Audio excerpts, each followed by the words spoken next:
Let's read some Glitch in the Matrix stories, part 33. I survived a car accident when I was 16, but it wasn't until almost 10 years later that I would find out the details of my accident aren't as I remembered. I had just gotten my license, and back in the early 2000s, you only had your temps for 6 months. I had never driven during the winter months, let alone the snow. I got ready for school, and I decided to take my older sister's Jeep that day since she had okayed me driving it while she was out of town. As I walked outside, there was a layer of ice and light snow. I left my house and was a mile or so down a country road. The speed limit was 55 miles an hour, and I was going about 5 over. Being the inexperienced driver, I was trying to pull on a winter glove on my hand while driving. For a split second, I let the wheel go and my tire caught the edge of the rough country road. By the time I had the wheel, I already had smashed through the first 2 mailboxes I would hit. I overcompensated. Throwing the wheel hard to the left caused me to do a complete 180 while simultaneously rolling the Jeep Cherokee into a ditch nose first. The airbag didn't deploy in time, and I still can see the scar on my left eyebrow from hitting my face on the wheel. I was lucky to have my seatbelt on, otherwise I would have been ejected through the windshield. Now this is the most important part. The car landed on its right side, doors completely down on one side and doors on the other side facing the sky. I quickly unbuckled and fell to the other side of the car.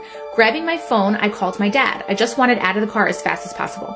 The windshield was still intact and I couldn't open the back hatch. I then tried to open the doors facing the sky. I'm 5 feet tall and I could barely reach the handle. I finally was able to pull the handle, but the door was so heavy I couldn't get it open.